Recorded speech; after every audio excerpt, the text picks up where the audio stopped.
This is my bike. It's an Oro made with carbon from Nottingham, sent out to Taiwan to make the frame, and then it comes back to Ditchling where it's built in Ditchling.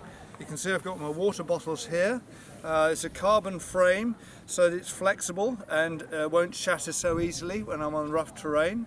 I've got my mobile phone here, I've got my timer and my distance thing here. Most importantly, I've got my Garmin, which tells me where I'm going. It gives me my heart rate and a whole range of other issues. I've got rechargeable lights here, so I'm not using any batteries. I don't need to. I can just charge them as I go along from my solar pack.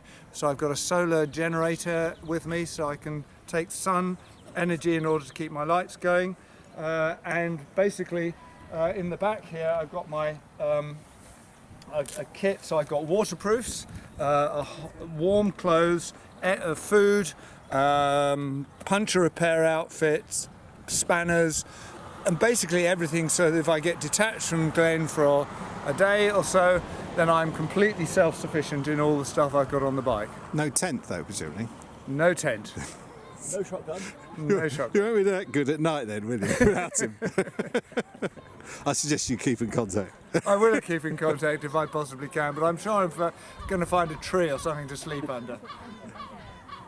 And you've got another bike as well, I understand. And I've got another bike which is a Trek. I did have two Oros, but unfortunately we couldn't get the gearing down low enough for when I'm going up areas like the Urals and the hills around the back of China, where they're pretty steep. It's a bit like cycling through the Alps. And so I've got a Trek bike which is much lower geared and means I can basically spin all day long. I'll only be travelling at 5 or 6 miles an hour, but at least I can carry on without burning up too much energy, and I can go up vertical hills effectively without shattering myself.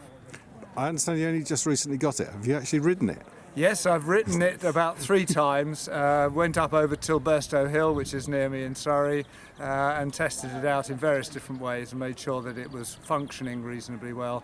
But we'll try it, because the other thing that I'm going to be doing is that I'll be cycling this reasonably hard for 3 days on the trot, and then I'll be spinning for 1 day, which is where I'll get on the trek and I will just gently amble along for maybe 20-25 miles a day, and then recover my body so I can then do 3 hard days again. So it's going to be 3-in-1 cycle to keep myself going. And you've got lots of spares in the van, I understand it. Yeah, we've got huge numbers of spares. So we've got 6 wheels, we've got about 12 tyres and inner tubes. We've got a whole range of brake kits, so disc brakes, disc pads. I only recently found out that I've actually got hydraulic brakes on this bike, so they're not cable brakes, they're hydraulic brakes. We've got complete cassettes of gearing at the back here. The most precious thing right at the back here is, which can brake quite easily, and it's designed to brake rather than mess up the tyres and everything.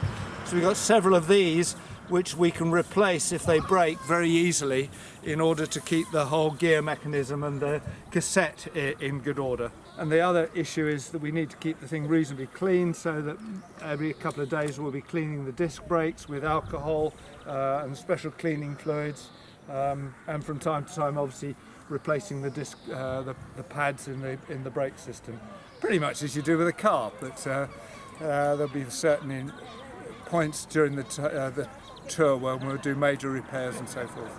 This symbol here was given to me by Judi Dench as a good luck charm, and it's an Irish shamrock, and it's taped to the bike, and I hope that I can carry this all the way around the world, and I'm very grateful for Judi Dench to give me this wonderful token. She didn't tell you to break a leg then? No, she didn't.